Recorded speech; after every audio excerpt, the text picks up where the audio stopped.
Reddit. What's the weirdest thing you've seen happen at a friend's house that they thought was normal? When I was in high school, a friend asked me and two other friends to his house for dinner. His mom served homemade bean soup, which was very good. Toward the end of the main course, she brought out chocolate cake for dessert. She cut each of us a slice and plopped it into our bowls, in which we each still had about an inch of soup. Us guests exchanged puzzled glances, but the family dug right in, so apparently chocolate cake soaked in bean soup was an ordinary thing for them. What the fuck? When I was like 10 or 11, a new kid moved into our town and started at our school. I was always super nice to new kids because I moved a bit and changed schools a bit. I knew how hard it was. We made friends and he had me over for a sleepover. He decided to show me a Polaroid picture of his mother having a fruity fantastic time with a dog. I was just like, WTF dude, let's play Nintendo. And we have a winner. My childhood best friend lived with his grandparents. His grandfather was a clockmaker, he mostly restored them. Their large two-story houses' walls were covered in old restored grandfather and cuckoo clocks. Each one had a small sticker with a number so he could keep track of them all. The highest number I saw was over 700. I would say 25% of them were wound, so every hour you were treated to a symphony of clocks. I didn't appreciate it when I was a kid, but those clocks were fantastic pieces of workmanship. For all the creepy stories on this thread, this one is nice and wholesome. This happened when I was like 6. I needed to use the bathroom at a friend's house and he led me to his parents' bathroom. The place was filled with crap of all sorts. Boxes, magazines, an inflatable pool, lots of other stuff. You could barely get in there. He pulled out a drawer from the installed cabinet by the entryway and said to pee in there. I thought he was joking until he went ahead and peed in there himself. I couldn't argue with that, so I too peed right in there. Then he shut the drawer and we went and played more Ninja Turtles. I have no idea what became of that drawer / house / family. Mom found the piss drawer. I had a friend in high school whose mother was from Jamaica. His family would colon cleanse together every year. I guess it was customary from his mom's culture. So literally they'd take medicine to make themselves shit their brains out for a day or two every year. Notable mention, they only had one bathroom. My Caribbean mother's just been shitting herself hollow. Jamaica? No, she took the laxatives herself. I have an opposite one because I had the weird family. In high school I had a sleepover and one friend went to the kitchen in the middle of the night and saw my dad inebriated, in his underwear and stained shirt, on his knees in front of the fridge drinking mustard out of the bottle. Monday rolls around and the rumors have spread and I was like, wait. All your dads don't do that too? LOL. By the way, he did in fact have his own separate mustard bottle. Helpful. This just reeks of questions I'm afraid to ask. A neighbor's dad was an avid fisherman and he would use these electrode things in the lawn to get worms to come up that he was gonna use as bait. He would also eat some of the first ones to come up to check if they tasted right. If not, he would remove the electrodes and try again another day. Now I need to know how they're supposed to taste and why this man knows what fish like in a bait worm.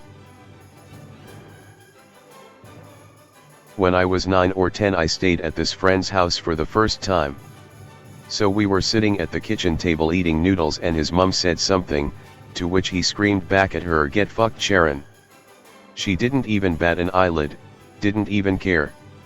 I couldn't help thinking what would happen if I tried that at home. It would have been at least an ass whooping. Were you eating with the Osbournes? My friend had 9 siblings. Whenever I was there and we ate, he always told me to protect my food. He literally covered his plate by surrounding it with his arms. His brothers kept stealing food from the younger ones and their parents didn't do anything to stop them. It was just normal. Edit. My friend grew up in rural Canada and is in his 20s. That's crazy. There were 12 plus kids in our family, always had friends over, and we had a no-like dish in the middle of the table to put any food we didn't like for others who did like. No one was allowed thirds unless everyone that wanted seconds had seconds. I was maybe 12 and visiting a friend who lived deep in the woods for the first time. They had 2 outdoor dogs, and one got free and ran over and attacked the other. The dog that got bit was quite a bit smaller and was definitely injured. My friend's dad came out with a pistol and shot both dogs. It changed my life forever. I was raised in a house where dogs are family. My friend and his family didn't seem fazed at all. Edit. This really took off, so I guess I can elaborate a little more. This happened around 1994. I grew up in an extremely rural town, so when I say my friend lived deep in the woods, I'm talking like they were completely off the grid backwoods. One of the dogs was my friend's and the other was his sister's. They were chained up outside 24/7 and just not treated as pets at all. I believe the logic behind the shooting was that the sister's dog was too injured to recover, and my friend's dog had killed his sister's dog. So it was only fair to shoot them both. About 30 minutes after the whole thing happened, we all ate dinner together like nothing happened. My parents picked me up shortly after, and I cried the entire way home. We only hung out at my house after that.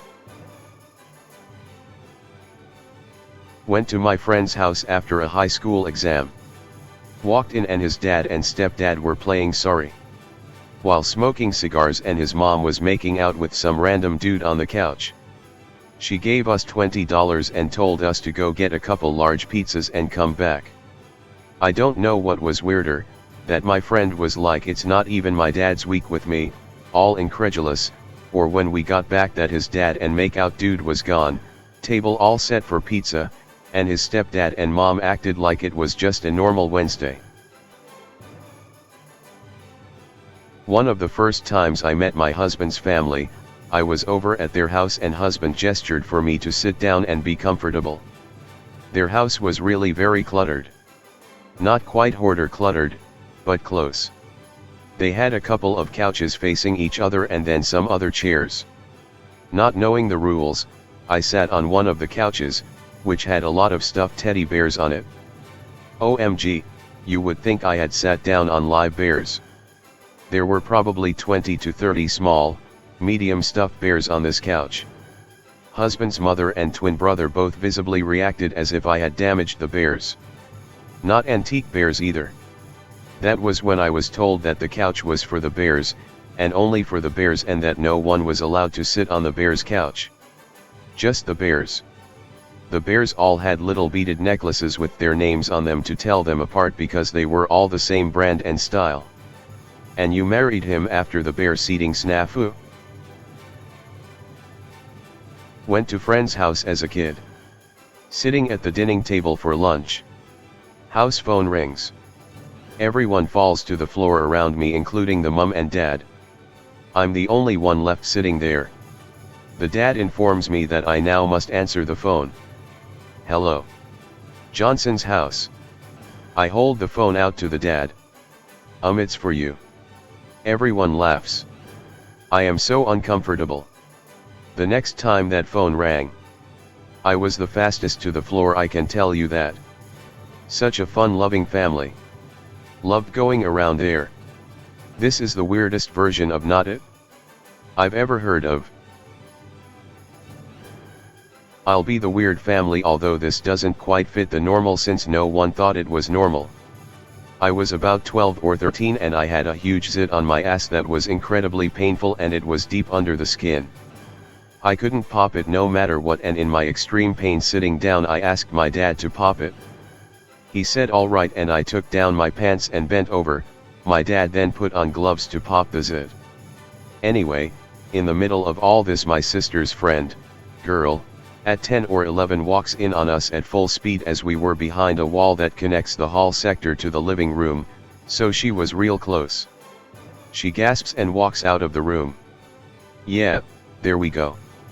That's a good dad, but terrible timing. Thank you for watching/hearing. Don't forget to drop a like and subscribe for more forum videos. You may even click the bell. Leave a comment if you want to, and click the next video to get to another video.